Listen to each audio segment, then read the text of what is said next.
चिदरत्नाची खाण रे एकाएकी जाण रे, चिदरत्नाची खाण रे एकाएकी जाण रे, प्राणांचाही प्राण माझा, प्राणांचाही प्राण माझा, स्वामी तुझी आण रे, विश्वाचा विश्राम रे, स्वामी माझा राम रे, आनंदाचे धाम त्यांचे रामवाचे नाम रे, विश्वाचा विश्राम रे, स्वामी माझा राम रे, विश्वाचा विश्राम रे, स्वामी माझा राम रे.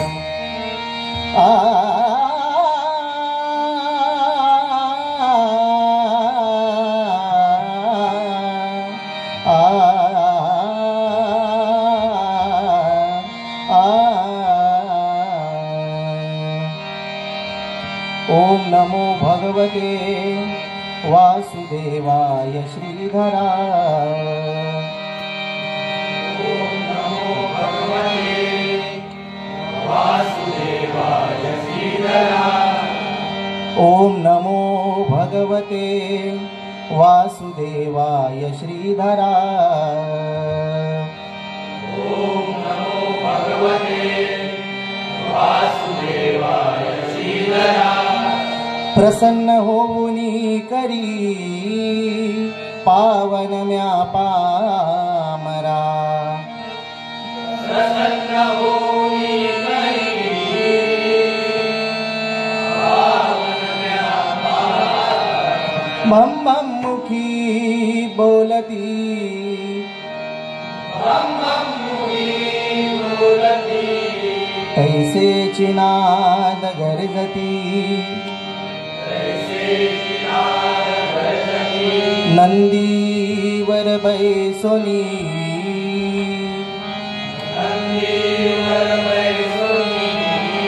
शंकरा सवे पार्वती.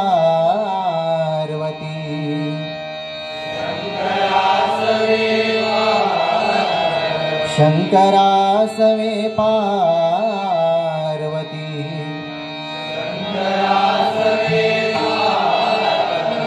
हर हर शंकर भोळा, हाती त्रिशूळ सर्प गळा.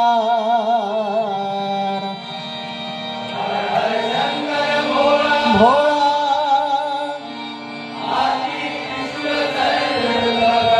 नीळकंठ शोभे ढवळा.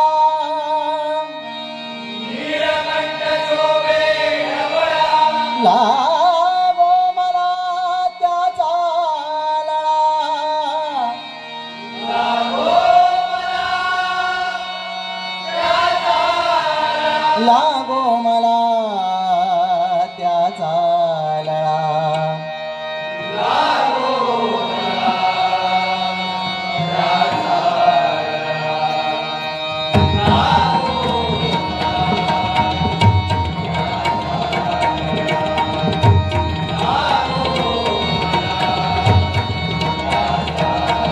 कुंडली वरदा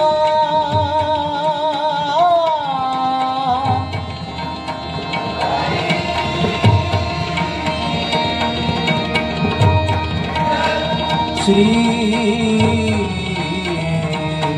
श्री श्री श्री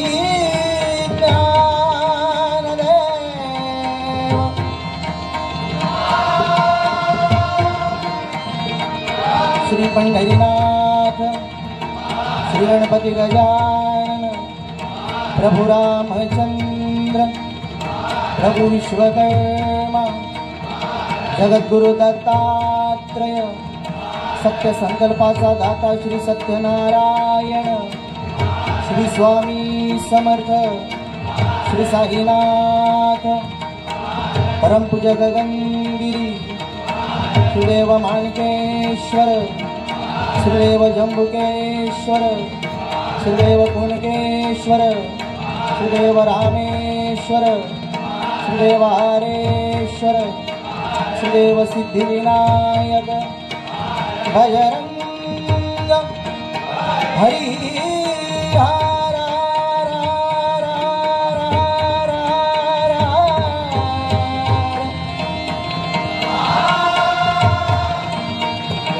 गाव देवी तुंगाई मागे तुला रंगदेवते मागे तुला कैलासवासी बाळ सुप्रसिद्ध भजनकार गुरुवर्य संतोष शिरसेकर सुप्रसिद्ध भजनकार कैलासवासी परशुराम सुतार छत्रपती शिवाजी छत्रपती संभाजी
ओंकार स्वरूपा सद्गुरु समर्था ओंकार स्वरूपा सद्गुरु समर्था अनाथांच्या अनाथा तुझ नमो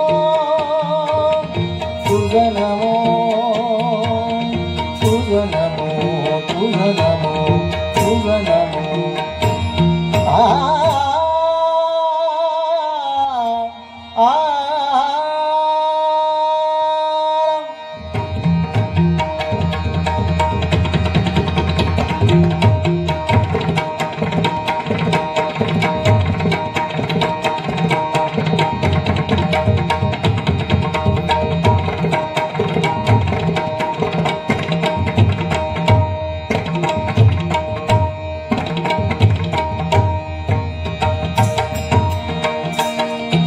शिवशंकरा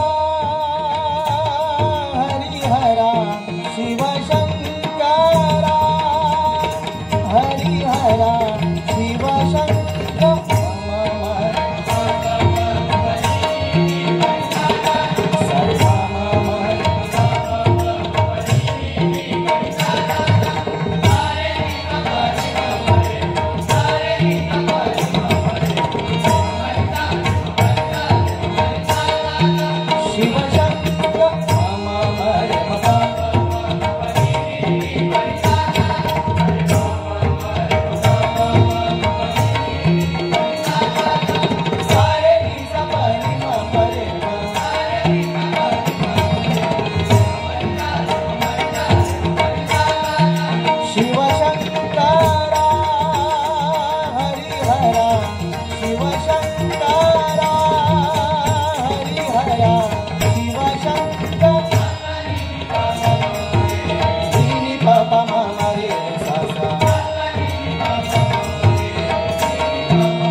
गिरिजावरा गंगाधरा गिरिजावरा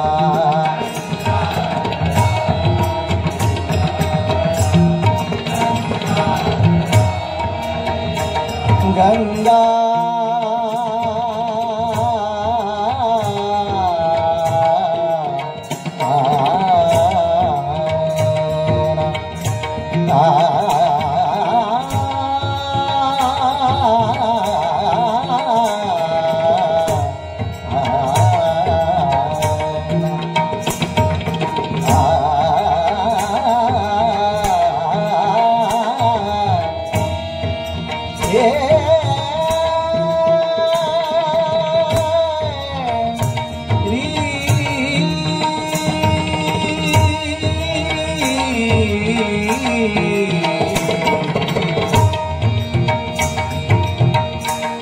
गंगाधरा गिरिजावरा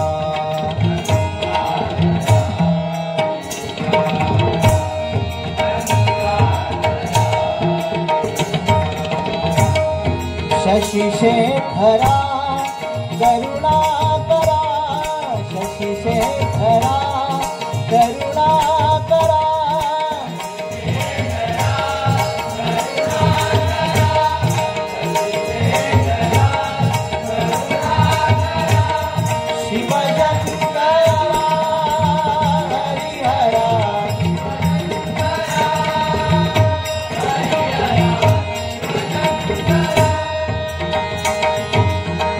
तड़ तड़ तड़ तड़ तांडव करिसी तड़ तड़ तड़ तड़ तांडव करिसी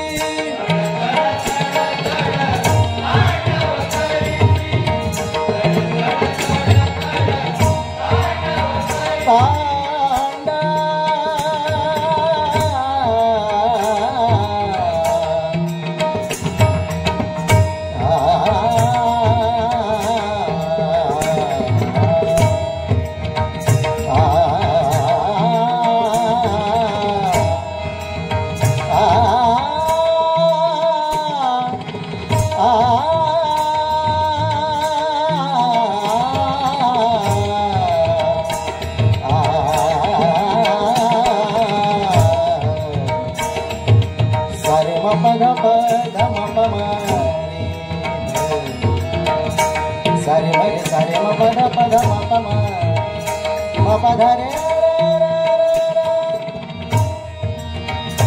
आ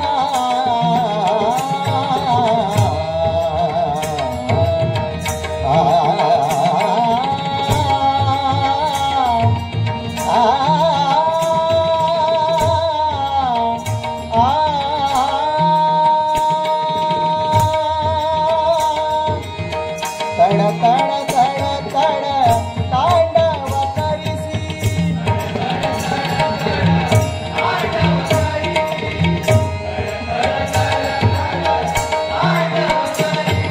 जटाटवी गलज्जल प्रभाविभावि नस्तले नलेवलम्बिता भुजङ्गचूण्ड मालिकं मट्ट मट्ट मट्ट मण्डिनाद मट्ट वर्मये चकारी दण्ड ताण्डवं करोतु नः शिवम् जटाकटा संभ्रमं भ्रमन्निलिम्ब निर्जरि विलोल वीचिवल्लरि विराजमान मूर्धनि जगत् जगत् जगत्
धन्यवाद धन्यवाद धन्यवाद. या ठिकाणी रूपाचा अभंग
मृगनयना रसिकमोहि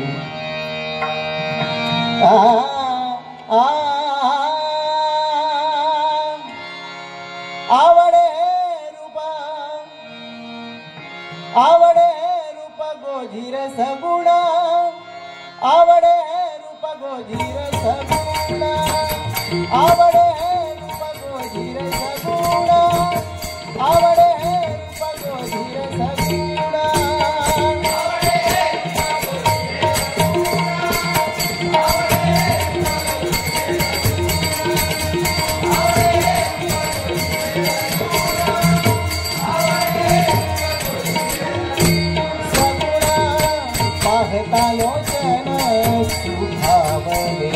पाहता लोचन सुखावले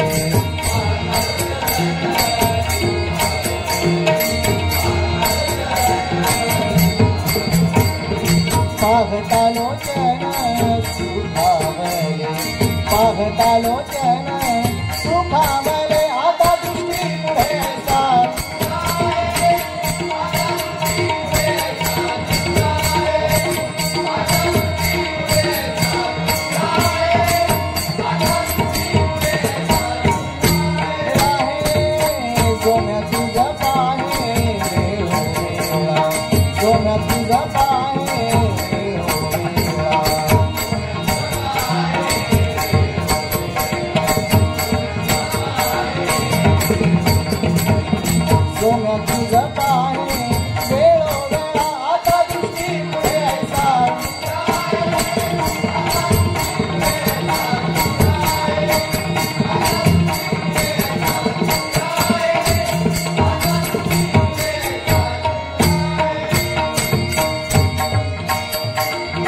लाचावले मान लागली से गोडी लाचावले मान लागली से गोडी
बरी बम बरी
धन्यवाद धन्यवाद धन्यवाद.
निसर्ग सुंदर परिसर सारा से हाडांगे वाडीचा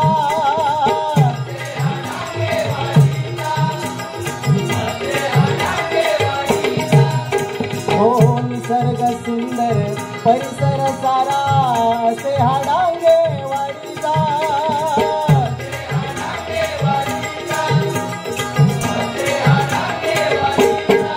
हो लांबून लांबून भक्त येतीला बघेती जंबुकेश्वर दर्शनाचा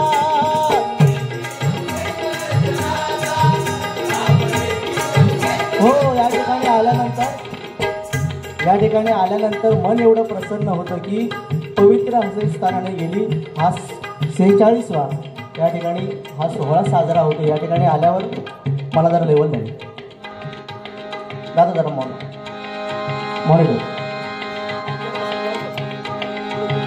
आल्यानंतर एवढं प्रसन्न वाटतं की न भूतो न भविष्यती. एवढा मोठा मंडप सुंदर आणि कार्यक्रम कुठलाही असो त्याला रसिक वर्ग असणं खूप गरजेचं आहे मंडळी. कारण जसं आम्ही सांगतो की तुकाराम महाराज सांगतायत की जेणे तुझं आलं, तुकाराम महाराज सांगतायत जेणे तुझं आले रूप आणि नाव, पतित हे दैव आम्ही तुझे, नाही तरी कोण मजबा पुसत. याचा अर्थ असा की तुकाराम महाराज सांगतायत भगवंताला की अरे जर भगवंताला काय सांगतात, जर आम्ही तुझे भक्त तुझ्या समोर नसू तर तुझी किंमत शून्य आहे. तसं आज आमच्यासाठी तुमचं स्थान एवढं मोठं आहे, जर आज तुम्ही नसाल तर आमची किंमत शून्य आहे. म्हणून एकदा जोरदार टाळ्या स्वतःसाठी वाजवा. कारण आज कमी करा, आज आमच्यापेक्षा जड पारडं तुमचं आहे, आम्ही वरती आहे. जे पारडं वरती असतं ते हलकं असतं नेहमी. कारण आपल्या हिंदू धर्मामध्ये नवविधा भक्ती आहेत आणि त्या नवविधा भक्तींमध्ये श्रवणीय भक्ती म्हणजे काय, आपण ऐकतो श्रवण करतो, ती भक्ती अतिशय श्रेष्ठ आहे. आणि तुम्ही ते ऐकताय म्हणजे आमच्यापेक्षा जास्त पुण्य कोणाला ते तुम्हाला आहे. म्हणून म्हणतो बघा,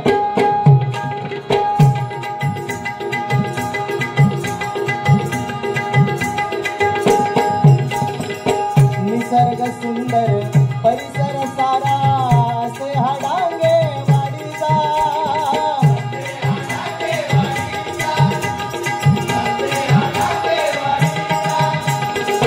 लांबून लांबून भक्त येतील बघेती जंबुकेश्वर दर्शनाचा,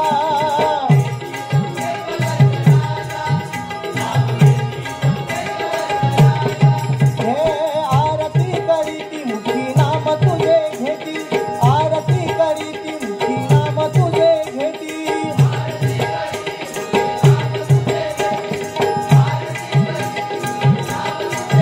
मनी ठेवीती ना दुष्ट भावना, मनी ठेवीती ना दुष्ट भावना, आज देवी तुझिया चरणा जंबुकेश्वरा, गजर गाऊ हरी भजना.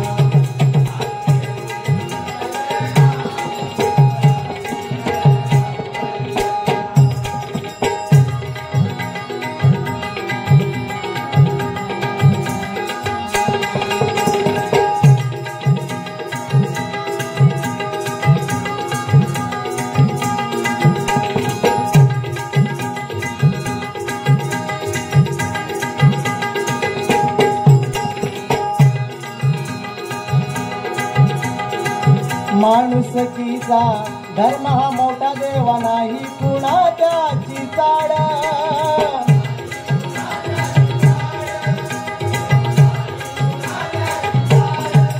हे आई बापाची सेवा न करी नित्य नशिबी त्यांच्या परवड,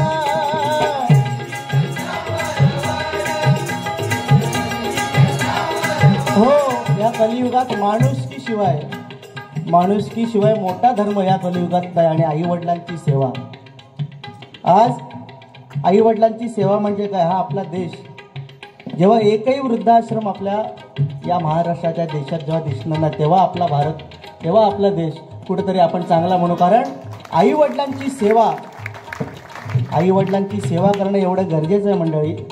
कलियुगात आता ते नाही, बायको मी पोर बाकी आऊट, ही सध्याची कलियुगाची परिस्थिती आहे. परंतु आईवडिलांची सेवा करता करता भक्त पुंडलिक आईवडिलांची सेवा करताना जगाचा मालक त्याला भेटायला आला होता, विठ्ठल.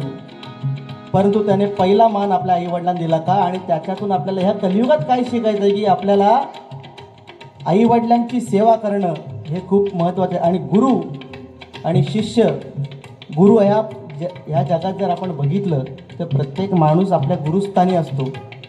गुरु आणि शिष्याचं नातं किंवा भगवंत आणि भक्ताचं नातं कसं असलं पाहिजे, तर द्रोणाचार्य आणि एकलव्यासारखं, बरोबर ना.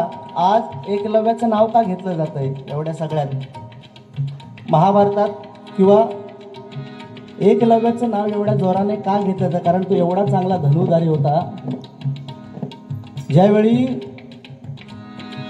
द्रोणाचार्यांना भीष्म महापिता यांनी एक वचन घेतलं होतं द्रोणाचार्यांकडून, काय की तू फक्त यदुवंशी म्हणजे काय कुरुवंशी लोकांना तू शिक्षण द्यायचं, कशाचं, धनुर्विद्येचं. परंतु या एकलव्याला लहानपणापासून धनुर्विद्येची एवढी आवड होती ते बघितल्यानंतर त्याच्या वडिलांनी त्याला द्रोणाचार्यांकडे आणल्यानंतर त्याला शिकण्यासाठी आणलं, परंतु त्या द्रोणाचार्यांना ते वचन आठवलं भीष्म महापितांचं की काय, याला मी शिकवणार नाही, फक्त कुरुवंशातल्या लोकांनाच मी फक्त धनुर्विद्या शिकवणार. हे सांगितल्यानंतर त्याला वाईट वाटलं.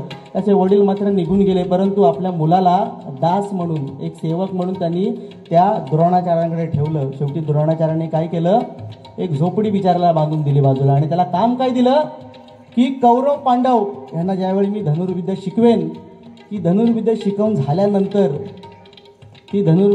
झाल्यानंतर ते सगळे गेल्यानंतर जे धनुष्यबाण उरतील ते सगळे उचलून तू नीट ठेवायची, एवढेच फक्त त्याला सांगितलं. आणि एवढं सांगितल्यानंतर तो एकलव्य एवढा चांगला आणि एवढा त्याचा लक्ष होता की ते कसे शिकवायचे द्रोणाचार्य याच्यावरती त्याचा लक्ष होता. शेवटी ते शिकता शिकता तो सगळी धनुर्विद्या शिकायला लागला. शेवटी एक दिवस या सगळ्यांचा तो अभ्यास लवकर संपला आणि ती एक संधी त्या एकलव्याला मिळाली आणि त्याने ती अभ्यास सुरू केला स्वतःचा. आणि दुर्दैवाने त्याचं हे बाण चालवताना एका शिष्याने बघितलं आणि द्रोणाचार्यांना सांगितल्याबरोबर द्रोणाचार्यांनी त्याला आश्रमातून हाकलून दिला. आश्रमातून हाकलून दिल्याबद्दल बरोबर तो एक जंगलात गेला. जंगलात त्याने प्रथम काय केलं, त्या द्रोणाचार्यांची मूर्ती बनवली, मातीची मूर्ती बनवली, त्यांना गुरुस्थानी मानलं आणि तो तिथे विद्या शिकायला त्याने सुरुवात केली. तो त्या विद्येत एवढा पारंगत झाला कारण का, गुरुशी एकनिष्ठ आणि आपल्या कलेशी एकनिष्ठ तो होता, म्हणून तो एवढा पारंगत झाला की अर्जुनाला आणि कर्णाला देखील तो भारी होता. परंतु त्या द्रोणाचार्याने अर्जुनाला एक वचन दिलं होतं की तुझ्यासारखा धनुर्धारी या पृथ्वी तलावरती होणार नाही. शेवटी ह्या एकलव्याला बघितल्यानंतर त्यांच्या मनात कुठंतरी पाल चुकलं की अरे हा माझ्याकडे न शिकता पण एवढा धनुर्धारी कसा. शेवटी कौरव पांडवांना घेऊन दोघे सुद्धा मोठे झाले. किशोर वयात आल्यानंतर एकलव्य मोठा झाला, हे कौरव पांडव मोठे झाले. शेवटी धनुर्विद्याचा अभ्यास अजून देण्यासाठी ते द्रोणाचार्य त्या कौरव आणि पांडवांना घेऊन जंगलात गेले आणि त्यांच्याबरोबर एक श्वान घेऊन गेले, कुत्रा, एक श्वान घेऊन.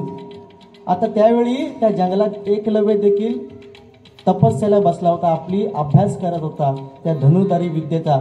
आणि एकदम केस वाढलेले, त्या एकलव्याचे कपडे फाटलेले बघून तो श्वान जो होता तो त्याच्याकडे जाऊन भुंकायला लागला. आणि भुंकायला लागल्याबरोबर त्याच्या विद्येत, त्याच्या अभ्यासात कुठेतरी अडथळे यायला लागला. हे बघितल्यानंतर त्या एकलव्याने काय केलं, त्या श्वानाच्या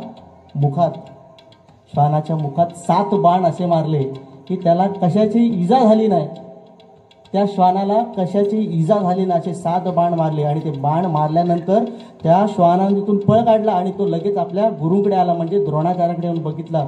द्रोणाचार्य बघतात तर काय बघतात आणि आश्चर्य वाटलं की एवढा चांगला धनुर्धारी ह्या जगात आहे तरी कोण.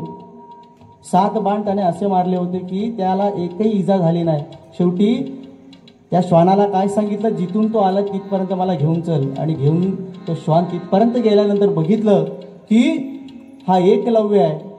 तेव्हा त्या अर्जुनाला वाईट वाटलं की अर्जुनाला शब्द दिला होता त्याने की तुझ्यासारखा धनुर्धारी या जगात कोण होणार नाही. त्या अर्जुनाला शब्द दिला होता. तेव्हा त्या एकलव्याला विचारलं गुरुनी, द्रोणाचार्यने, की अरे तू एवढी विद्या शिकलास तरी कशी. तेव्हा त्याने काय सांगितलं, ही मूर्ती आणि तुम्हाला गुरुस्थानी मी मानलं म्हणून मी एवढी विद्या शिकू शकलो. तेव्हा त्यांनी काय सांगितलं द्रोणाचार्यने की आता तू माझ्याकडून शिकलास, माझ्याकडून शिक्षा घेतलीस, पण क्षत्रिय धर्मानुसार तुला आता मला काहीतरी गुरुदक्षिणा द्यावी लागेल. तेव्हा त्याने काय सांगितलं, तुम्हाला पाहिजे ते मागा, मी तुम्हाला देईन. तेव्हा त्याने काय सांगितलं, ज्या हाताने तू बाण चालवतोस ना त्या हाताचा अंगठा तुम्हाला कापून दे. आणि गुरुशी एवढा एकनिष्ठ तो एकलव्य होता, कशाचाही विचार न करता अंगठा कापला आणि त्या गुरुला दिला. त्याची भक्ती बघून, त्यांची गुरुबद्दल असलेली एकनिष्ठा बघून ते प्रभावित झाले. शेवटी ह्याला ते चोरून येऊन शिकवायला लागले. आपल्या 3 बोटांनी बाण कसा चालवायचा हे त्यांनी शिकवलं. आणि शेवटी श्रीकृष्णानेच, कारण तो ह्या पांडवांच्या विरुद्ध कौरवांच्या बाजूने लढत होता, म्हणून शेवटी श्रीकृष्णानेच त्याला मारलं.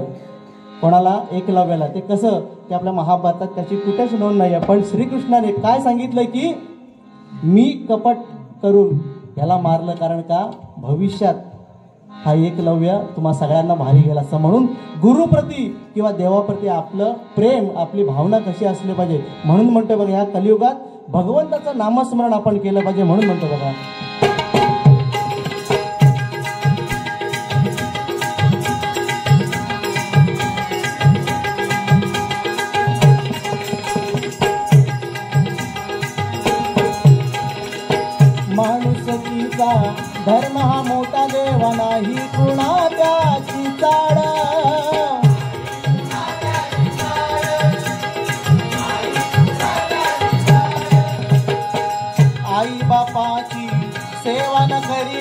नशिबी त्याच्या परवाडा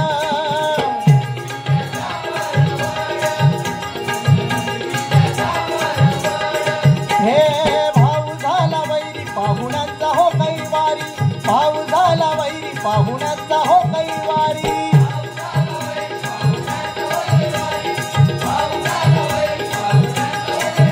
कुणा दुःख होती कुणा यातना कुणा दुःख कुणा होती यातना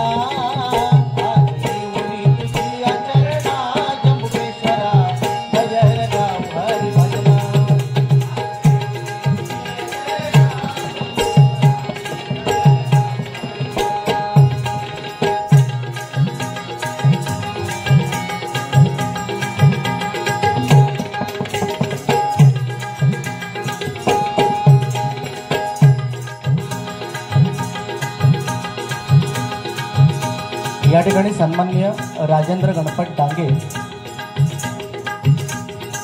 या ठिकाणी आमच्या दोन्ही वाद्यवृंदाला या ठिकाणी 500 रुपयाचा पास केला. धन्यवाद. मंडळाकडून स्वीकारतो आणि त्यांना लाख लाख धन्यवाद. त्याचप्रमाणे सन्माननीय परागजी डांगे परागजी विलास डांगे यांच्याकडनं 500 रुपयाचा पास केला. त्याचप्रमाणे साईश सूरज डांगे यांच्याकडून 101 रुपयाचा पास केला. धन्यवाद. त्याचप्रमाणे सन्मान्य सुनील लक्ष्मण डांगे यांच्याकडनं 200 रुपयाचा पास केला. धन्यवाद. मंडळाकडून स्वीकारतोय आणि त्यांना लाख लाख धन्यवाद देतोय. धन्यवाद धन्यवाद धन्यवाद.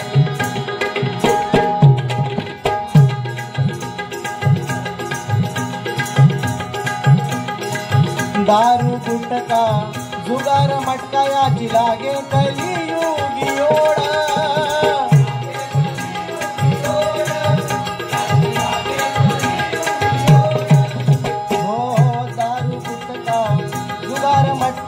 लागे कलियुगी ओढ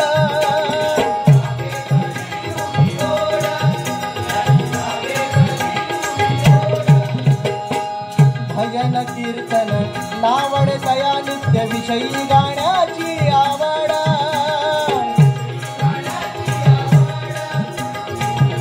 हो कलियुग आणि या कलियुगात दारू जुगाड मटका आताची पिढी आपण बघितली तरुण पिढी तर व्यसनाधीन होत चालली आहे.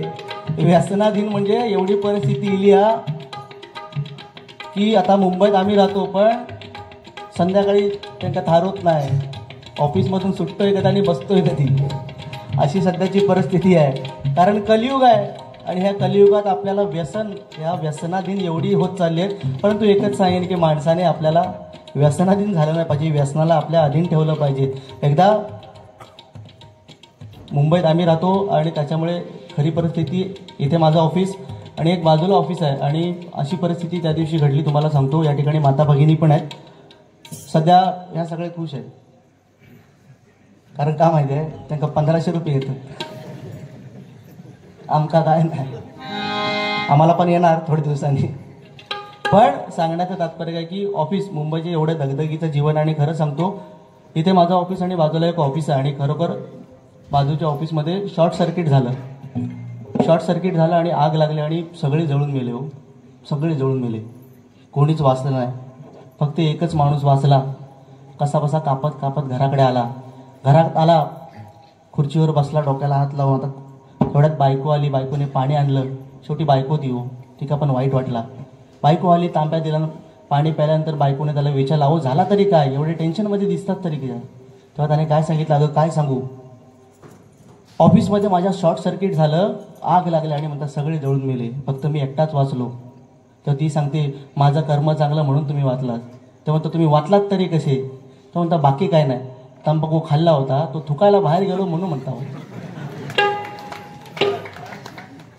आता एवढ्यावर पण तो थांबला नाही. तो म्हणता अगं पण जेवढे मेले त्यांना सरकारने 50-50 लाख रुपये द्यायला नाही. एवढं ऐकल्यानंतर तिच्या तळपायच्या मस्तकात गेली डोक्यावर हात मारला. म्हणून म्हणता तुमका सांगत होतंय की वाईट सवय सोडून द्यानंतर 50 लाख रुपये माझ्या घराला. म्हणजे ह्या कलियुगात माणसात किंमत नाही पैसा. सांगण्याचं तात्पर्य काय पण मला एवढी मात्र खात्री आहे की आपली ही हिंदू संस्कृती आहे आणि आपल्या हिंदू संस्कृतीत आपला नवरा आपली मुलं आपली फॅमिली हे आपण पहिलं जपतो. कारण आपला नवरा याच्या पुढे आपला पैसे नाही काय महत्वाचे बरोबर ना. तरी पण 1500 रुपये घेत असतो मी. सांगायचं तात्पर्य काय की ही व्यसनाधीन आपण झालं नाही पाहिजे. व्यसनाला आपल्या आधून ठेवलं पाहिजे. आता सध्याची नवीन पिढी आमच्या तिकडे बघितलं 8वी 9वीचा पोरगा आहे, छोटा आहे, एवढासा पोरगा 8वीलाच असेल माझ्यामध्ये. त्या दिवशी तो खुळखुळा विमल घेऊन आला माझ्यासमोर असा विमल घेऊन असा मिक्स करत आला. मी म्हटलं काय रे बाबा, हे बरोबर नाही ना, तुझ्या बापाला नाव सांगू का? तो म्हणतात त्या बापाला सांग नाही तर आईशीला सांग, मी काय घाबरत नाही. आता एवढं केल्यानंतर कर्मधर्म संयोगाने त्याचा बापच समोर आला. बाप आल्यानंतर त्याने काय केलं, तो विमल तो हलवत होता, तो पटकन मागे लपवला. तसा बाप गेला तसा बाहेर काढला विमल आणि आपला परत सुरुवात केला. एवढं बघितल्यानंतर मी त्याला सांगितलं, अरे मगाशी खूप मोठेपणा करत होतास, बापाला घाबरत नाही, असं नाही तसं नाही. मग बाप आल्यानंतर हा विमल मागे कशाला लपवला? तर तो म्हणता बाकी काय नाही, बापांचं बघितलं नसतं तर अर्धो ते का दिवस लागलो. म्हणजे सांगण्याचं तात्पर्य एवढंच आहे की आपण व्यसनाधीन झालं नाही पाहिजे, व्यसनाला आपल्या अधीन ठेवलं पाहिजे. कारण हे कलियुग आणि कलियुगात आपल्याला भगवंताचं नामस्मरण एकमेव अशी गोष्ट आहे जी आपल्या ह्या कलियुगात तारू शकते. म्हणून म्हणतो बघा,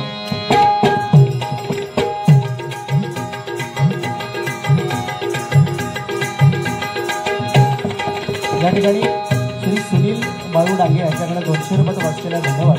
मंडळाकडून स्वीकारतो, धन्यवाद. दारू गुटखा जुगार मटका याची लागे कलियुगी ओढ,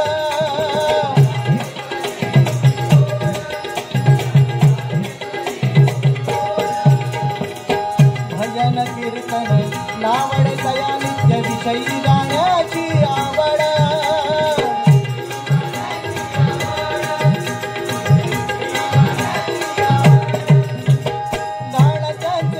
कृपा देवाची त्यावरी, कृपा देवाची त्यावरी,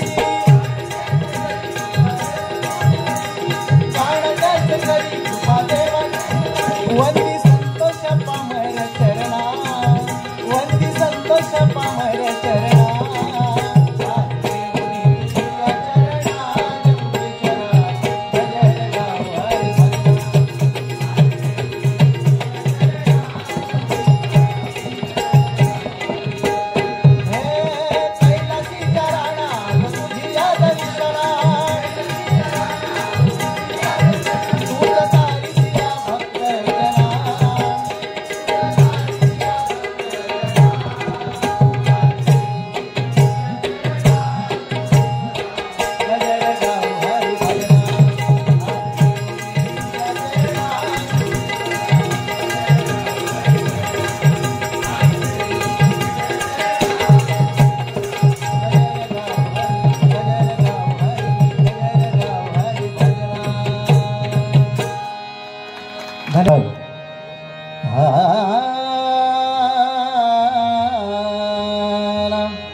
श्री कृष्ण गोविंद हरे मुरारी, श्री कृष्ण गोविंद हरे मुरारी, हे नाथ नारायण.